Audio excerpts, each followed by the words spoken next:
بەرنامەی ئیسرا و میعراج لە بۆ پێغەمبەری ئازیزمان لەلایەن خوای پەروەردگارەوە مایی تەقدیر و ڕێزە لە شەوڕەوی بەرزبوونەوەی پێغەمبەرەوە فێری شەونخۆنی و ماندوونەبوون و هیمەتبەرزی دەبین لە پێناوی خوای گەورە.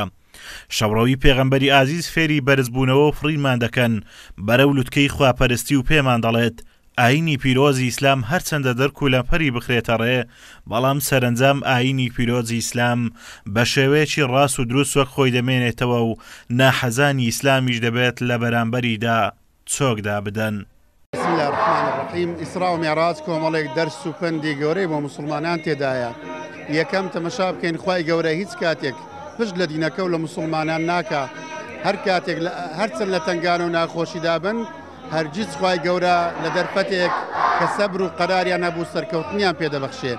دووەمینیان یەکێک لە دەرسە گەورەکان بابەتی علمە کە پێغەمبەر صلی الله علیه وسلم ئەو گەشتەی کرد. تەمەشا بکەین علم لە ضرورەتی موسڵمانانە. وسێەم باشترین دەرس و پەند لە بۆ موسڵمانان هەر سوورەتی ئیسرایە دەرسی لێوەرگرن کە ئین هذا القورآن یهدی للتی هی ئەقوەم کە بیکەنە ڕێباز و پەیامی ژیانیان. هەروەها دەرسێکی گەورەی تێدایە کە ڕۆژێک دێ موسڵمانان سەر دەکەون و هەرچی زوڵم و ستەم هەیە لا دەسێ. ئەو دەرسێکەوە موسڵمانان لە ئیسرا و میعراجی پێغەمبەری وەردەگرن سەلاو سەلامی خوای لەسەر بێ، ئەوەیە هەموو پێغەمبەران ئەزیەت و ئازاریان دیوە. هیچ پێغەمبەرێک نەبووەکەوە دینداری بکاو ئەزیەت و ئازار نەبینێ. ئەو دەرسەی ئەو عیبرەتەی کەوا ئێمەی موسڵمان لە ئیسرا و میعراجی پێغەمبەری وەردەگرین صلی الله علیه وسلم ئەوەیە هەموو پێغەمبەرێک ئازاریان چێشتووە لە پێناو دینی خۆیان، لە پێناو دیفاکردن لەو ئاینەی کە خوای گەورە ئەمری پێکردوونە ئەزیەت و ئازاریان دیوە.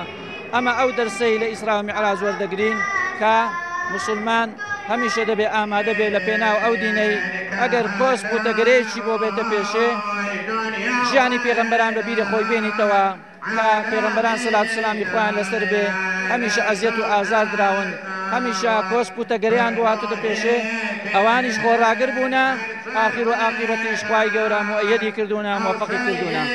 یەکێک لەو وانانەی کەوا لە شەوڕەوی پێغەمبەر صلی الله علیه وسلم کەوا بەرزبوونەوەی بوو لە مەسجد الحەرامەوە بەرەو مەسجد الاقصا ئەوەیە کەوا شوێنە پیرۆزەکانی ئاینی ئیسلام بە بەرز و پیرۆزی ڕابگیرێن و لەلایەن هیچ کەسێکەوە لەکەدار نەکرێن. ئازادۆمەراوەی کەناڵی ئاسمانی پەیام سۆران.